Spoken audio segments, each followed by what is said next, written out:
come to a point you won't believe it. I couldn't buy a razor. Blade ತೊಗೊಳಕ್ಕೆ ದುಡ್ಡಿಲ್ಲ.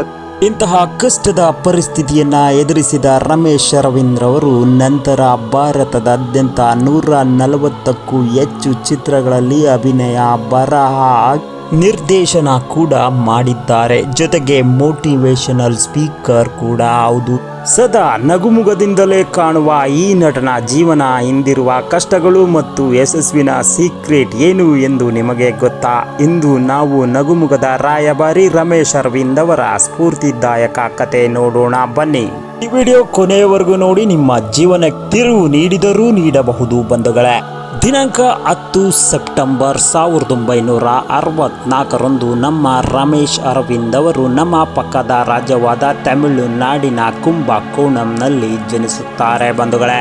ತಂದೆ ಗೋವಿಂದಾಚಾರಿ ಅವರು accountant, ಸಣ್ಣ ಉದ್ಯಮ ಕೂಡ ನಡೆಸುತ್ತಿರುತ್ತಾರೆ. ತಾಯಿ ಹೌಸ್ ವೈಫ್ ಸರೋಜಾ. ರಮೇಶ್ ಅರವಿಂದ್ ಅವರು ಕುಮಾರನ್ ಚಿಲ್ಡ್ರನ್ಸ್ ಹೋಮ್ನಲ್ಲಿ ಪ್ರಾಥಮಿಕ ಶಿಕ್ಷಣವನ್ನ, ನ್ಯಾಷನಲ್ ಹೈಸ್ಕೂಲ್ನಲ್ಲಿ ಪ್ರೌಢ ಶಿಕ್ಷಣವನ್ನ ಮುಗಿಸುತ್ತಾರೆ. ಬೆಂಗಳೂರಿನ UUCE ಕಾಲೇಜ್ನಲ್ಲಿ ಮೆಕ್ಯಾನಿಕಲ್ ಇಂಜಿನಿಯರಿಂಗ್ ಪದವಿ ಕೂಡ ಮುಗಿಸುತ್ತಾರೆ. SSLCಯಲ್ಲಿ ರಾಜ್ಯಕ್ಕೆ 7ನೇ ರ್ಯಾಂಕ್ ಪಡೆದ ವಿದ್ಯಾವಂತ, ಜೊತೆಗೆ ಇಂಜಿನಿಯರಿಂಗ್ನಲ್ಲಿ ಡಿಸ್ಟಿಂಕ್ಷನ್ ಪಡೆದ ಬುದ್ಧಿವಂತ ವಿದ್ಯಾರ್ಥಿ. ಶಾಲಾ ಕಾಲೇಜಿನಲ್ಲಿ ರಮೇಶ್ ಸರ್ವತೋಮುಖವಾದ ಬೆಳವಣಿಗೆ ಕಂಡಿದ್ದರು. ಡಿಬೇಟ್ಗಳು, ಪ್ರಬಂಧಗಳು, ನಾಟಕ, ಶ್ರಮ ವಹಿಸುತ್ತಿದ್ದರು. ಅನೇಕ ಪ್ರಶಸ್ತಿಗಳನ್ನು ಕೂಡ ಪಡೆದಿದ್ದರು. ಇಂಜಿನಿಯರಿಂಗ್ ಓದುತ್ತಿದ್ದ ಸಮಯದಲ್ಲಿ ಕಾಲೇಜಿನಲ್ಲಿ ನಿರೂಪಕರಾಗಿದ್ದರು. 80ರ ದಶಕದಲ್ಲಿ ಅವರ ನಿರೂಪಣೆ ಶೈಲಿ ದೂರದರ್ಶನದಲ್ಲಿ ನಿರೂಪಕರಾಗಿ ಅವರಿಗೆ ಅವಕಾಶ ಸಿಕ್ಕಿತು. ಪರಿಚಯ ಎಂಬ ಹೆಸರಿನ ಶೋ ನಿರೂಪಕರಾಗಿ ಕಾರ್ಯನಿರ್ವಹಿಸಿದರು. ಇದು ಅವರನ್ನ ಅನೇಕ ಫಿಲ್ಮ್ ಮೇಕರ್ಗಳು ಇವರತ್ತ ತಿರುಗಿ ನೋಡುವಂತೆ ಮಾಡಿತು. 1983ರಲ್ಲಿ ರಾಷ್ಟ್ರ ಪ್ರಶಸ್ತಿ ಪಡೆದ ನಟ ಕಮಲ್ ಹಾಸನ್ ಸಾಗರ್ ಸಂಗಮ್ ಸಿನಿಮಾ ಸಕ್ಸಸ್ ಇವೆಂಟ್ನ ನಿರೂಪಕರಾದ ರಮೇಶ್ ಮತ್ತು ನಮ್ಮ ಕಮಲ್ ಹಾಸನರ ಸ್ನೇಹದ ಮೊದಲ ಪರಿಚಯ ಇದಾಗಿದೆ.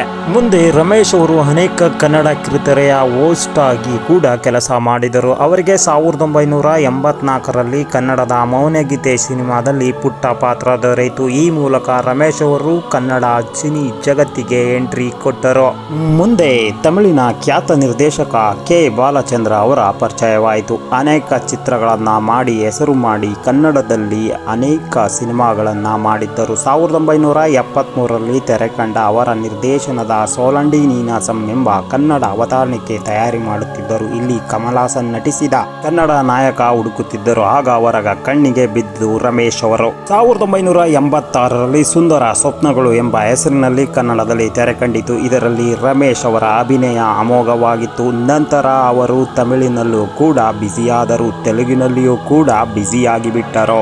ಸೋಮಶೇಖರ್, ಬಾಲಮಹೇಂದ್ರ, KV ರಾಜು ಮುಂತಾದ ನಿರ್ದೇಶಕರ ಜೊತೆ ಕೂಡಿ ತಮ್ಮ ಸಹಜ ನಟನೆಯಿಂದ ಪ್ರಾತಿನಿಧ್ಯಕ್ಕೆ ಬಂದರು. ಕನ್ನಡದಲ್ಲಿ ತೆರೆಕಂಡಂತಹ ಅಮೃತ ವರ್ಷಿಣಿ ಸಿನಿಮಾದ ನೆಗೆಟಿವ್ ರೋಲ್ ಅಂತೂ ಅದ್ಭುತವಾದ ಅಭಿನಯದಿಂದಾಗಿ ಕನ್ನಡಿಗರ ಮನೆ ಮಾತಾಗಿ ಹೋಗಿಬಿಟ್ಟರು ನಮ್ಮ ರಮೇಶ್ ಅರವಿಂದ್ ಅವರು. ರಮೇಶ್ ಅವರು ಬರೆದು ಅಭಿನಯಿಸಿದ ಹೂ ಮಳೆ ಅಂತಕ್ಕಂತಹ ಒಂದು ಸಿನಿಮಾ ಅದ್ಭುತ ಯಶಸ್ಸನ್ನು ಕಂಡು ನ್ಯಾಷನಲ್ ಅವಾರ್ಡ್ಗೂ ಕೂಡ ಸೆಲೆಕ್ಟ್ ಆಯಿತು. ನಂತರ ರಮೇಶ್ ಅರವಿಂದ್ ಅವರು ತಿರುಗಿ ನೋಡಿದ್ದೇ ಇಲ್ಲ. ಸಾಲು ಸಾಲು ಸಿನಿಮಾಗಳಲ್ಲಿ ಅಭಿನಯಿಸಿದರು. 10ರಿಂದ 12 ಸಿನಿಮಾಗಳು ಶತದಿನೋತ್ಸವ ಆಚರಿಸಿ ಕನ್ನಡ, ತಮಿಳು, ತೆಲುಗು, ಮಲಯಾಳಂ, ಹಿಂದಿಗಳಲ್ಲಿ ಸೂಪರ್ ಹೀರೋ ಆಗಿ ಮೆರೆದರು. ಅಂತೆ ದಿನದಿಂದ ದಿನಕ್ಕೆ ರಮೇಶ್ ಅವರ ಹೆಸರು, ಕೀರ್ತಿ ಮತ್ತು ಅಭಿನಯ ಪಕ್ವವಾಯಿತು. ಹೆಚ್ಚು ಹೆಚ್ಚು ಸಿನಿಮಾಗಳಲ್ಲಿ ಅಭಿನಯವನ್ನ ಮಾಡಿದರು ರಮೇಶ್ ಅರವಿಂದ್ ಅವರು. ಅವರ ಅಭಿನಯಕ್ಕೆ ಜನರು ಮನಸೋತು ಹೋದರು. ಅವರಿಗೆ ಸ್ಟಾರ್ ಗಿರಿ ಇಷ್ಟವಿರಲಿಲ್ಲ. ಸಾಮಾನ್ಯ ನಟನೆಯೇ ಅವರ ಭಾಗವಾಗಿತ್ತು. ಸಾಲು ಸಾಲು ಕಾಮಿಡಿ ಸಿನಿಮಾಗಳನ್ನ ನಿರ್ದೇಶಿಸಿದರು. ಸಿನಿಮಾಗಳು ಹೇಳಿಕೊಳ್ಳುವಂತಹ ಯಶಸ್ಸು ಗಳಿಸಲಿಲ್ಲ. ಅವಕಾಶಗಳು ಕಡಿಮೆಯಾಗುತ್ತಾ ಸಾಗಿದವು. ಇದು ರಮೇಶ್ ಅವರ ಬ್ಯಾಡ್ ಟೈಮ್ ಆಗಿತ್ತು. Come to a point you won't believe it. I couldn't buy a razor. Blade ತೊಗೊಳಕ್ಕೆ ದುಡ್ಡಿಲ್ಲ ರೀ. ಜೀವನದ ಅತ್ಯಂತ ಕ್ಲಿಷ್ಟ ಪರಿಸ್ಥಿತಿಯನ್ನು ಎದುರಿಸಿದರು ರಮೇಶ್ ಅರವಿಂದರು. ಮತ್ತೆ ಬಂದರು, ಮತ್ತೆ ಗಟ್ಟಿಯಾಗಿ ಬಂದರು. ಆದರೆ ಈ ಬಾರಿ ಪ್ಲಾನ್ನೊಂದಿಗೆ ಬಂದರು. ಅದು ಏನಪ್ಪ ಅಂದರೆ ಅವರದೇ ಆದ ಒಂದು ಯೋಜನೆಯೊಂದಿಗೆ ಒಂದು ಕಾರ್ಯಕ್ರಮದ ಜೊತೆ ಬಂದರು. ಕಾರ್ಯಕ್ರಮ ಅವರಿಗೆ ಯಶಸ್ಸನ್ನು ತಂದುಕೊಟ್ಟಿತ್ತು. ಅನೇಕ ಗಣ್ಯಾತಿ ಗಣ್ಯರನ್ನ ಆ ಕಾರ್ಯಕ್ರಮಕ್ಕೆ ಕರೆಸಿ ಅವರ ಜೀವನದ ಗಾಥೆಯನ್ನ ಹೇಳಿ ಯುವಕರನ್ನ ಸ್ಫೂರ್ತಿಗೊಳಿಸಿದರು. ತಮ್ಮ ಜೀವನದಲ್ಲಿ ಮತ್ತೊಮ್ಮೆ ಸಾಧನೆಯ ಶಿಖರಕ್ಕೆ ಏರಿಬಿಟ್ಟರು ನಮ್ಮ ರಮೇಶ್ ಅರವಿಂದ್ ಅವರು. Make your up so strong that the downs don't matter. You should make your up so strong. Make your balance sheet so strong in some years. They go, the shareholder says, wow, this is a company I bet on. The lows don't matter. The trick is to get back quickly when you fail and make sure you win so big that the low doesn't matter.